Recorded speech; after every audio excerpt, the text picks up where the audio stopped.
Hey, this is Tami Lynn Hancock, and today is part 7 of Journey of the Heart, my journey through ovarian cancer.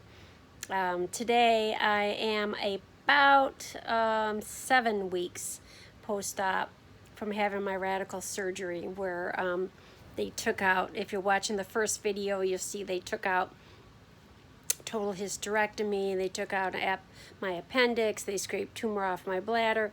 They scraped and resected a tumor off my colon and cut it in several places. That was a pretty bad surgery, and I talked about that. Shortly after that, I had to go back into the hospital. I had a lot of fluid that was collecting. And again, I talk about this in earlier videos. Ascites, which is fluid collecting in my abdomen, and also a pleural effusion, which is fluid that collected around the outside of my lung. So the second time I was in the hospital, I had to have almost a 2-liter bottle of pop drained from around the outside of my lung that I had collected there.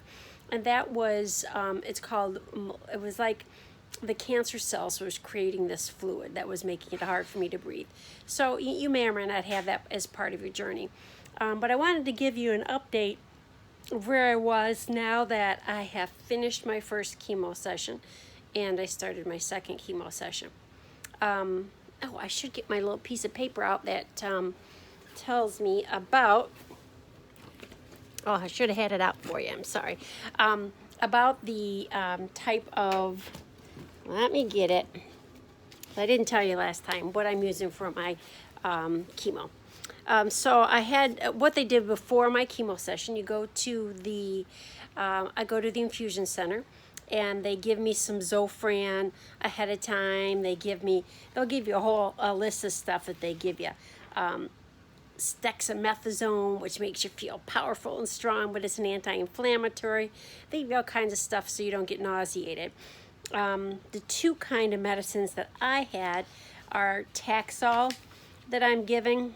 They're giving me, and carboplatin. And I have 2 ports. I have a port, you can hardly see it, right here. And I also have one which is called an interperitoneal port, which is in my stomach, so to the left of the belly button. And I had those both surgically put in the first day. Both surgically put in at the same time at my second hospitalization.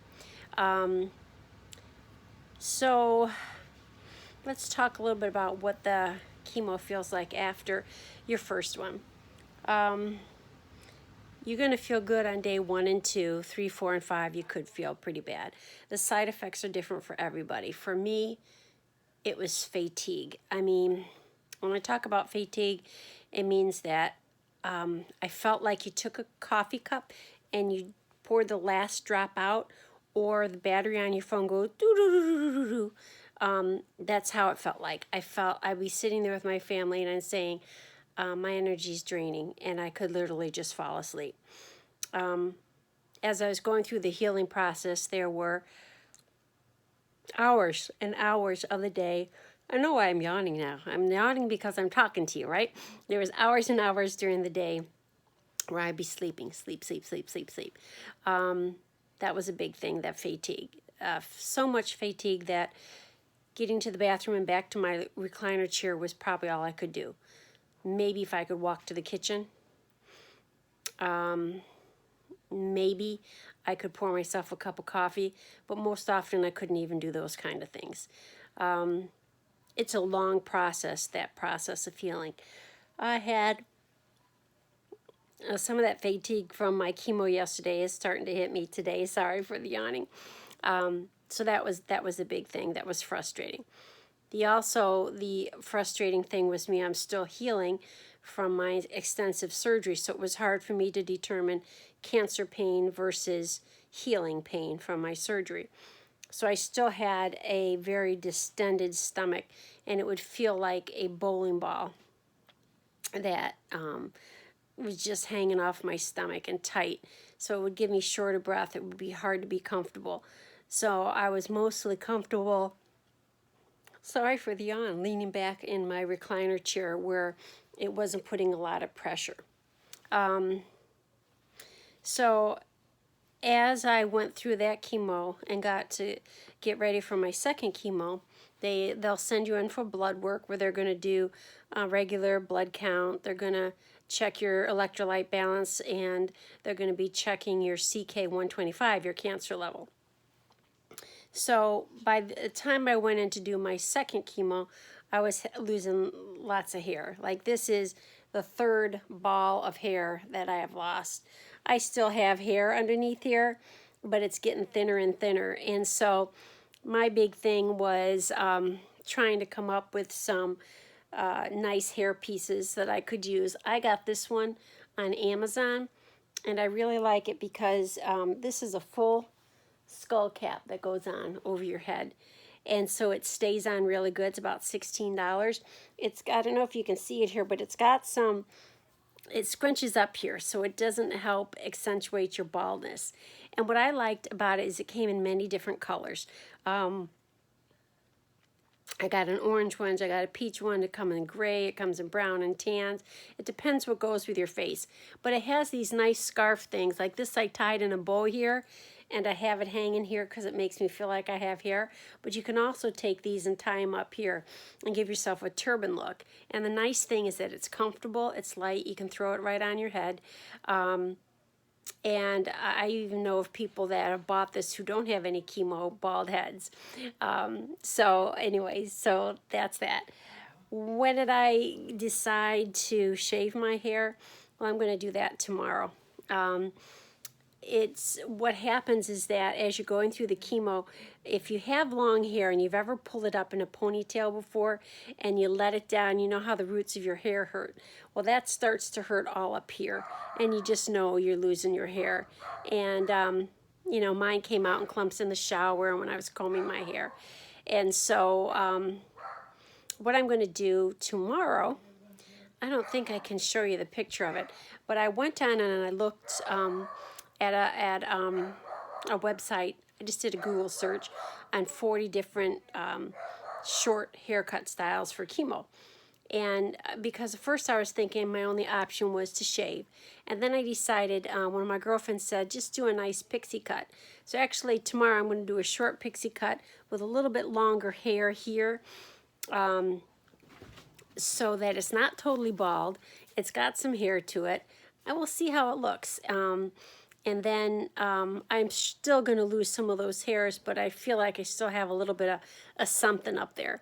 And if I like it enough, maybe I'll wear that and dazzle that up with some great looking makeup.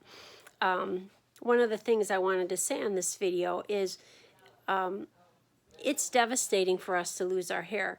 So there are some places that you can get some information from your doctor that will show you how to do chemo makeup. But what you want to do when you're doing your chemo makeup, you know, we're going to lose our eyebrows and we're going to lose our eyelashes. So learn how to do liners. If you want to get some fake eyelashes on there, you can get some good eyebrow pencils and you learn how to draw them on there. Accentuate your eyes.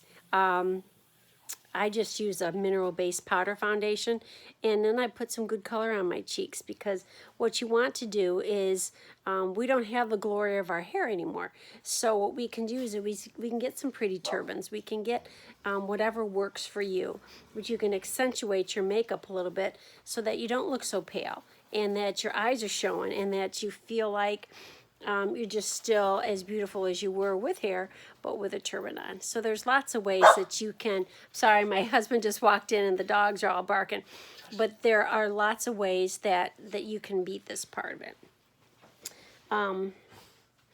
I'll tell you that when you're dealing with this hair loss thing, it's pretty radical, and it'll make you cry. So what you have to do is, you know, deal with this in the way that works best for you. Some people have shaving parties, some people do it by themselves, but most likely you're going to have to shave your hair. So rock it, cry through it, come up with some ways to make you feel that you're beautiful.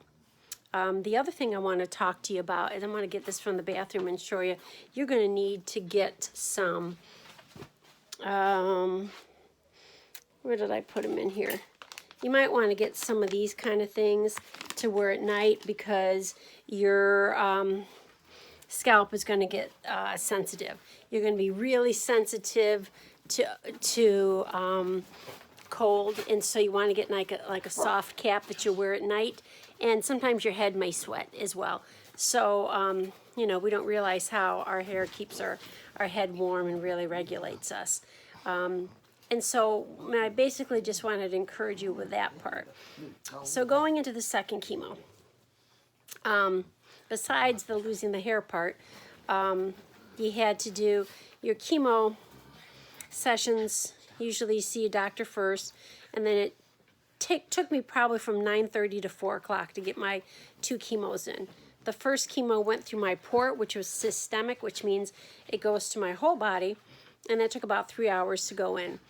That is the Taxol. And then one of the things I wanted to tell you guys about the Taxol, that can make you lose bladder control. So if you need to wear Depends, you need to wear a pad, do that. I wish they would have told me that the first time, but just be aware of that. Or, you know, when you're getting your infusions, you can get out of your bed, go to the bathroom. But if you don't want to be embarrassed and all of a sudden find out you lost bladder control, put a pad on, and you may need it that night too when you get home.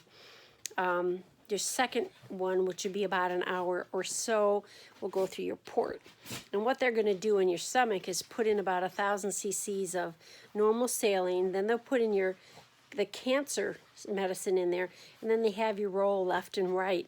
And so you're really washing out the cancer cells right where they were in your abdomen, around your ovaries, and all those areas. And so the effective rate is really good on that one.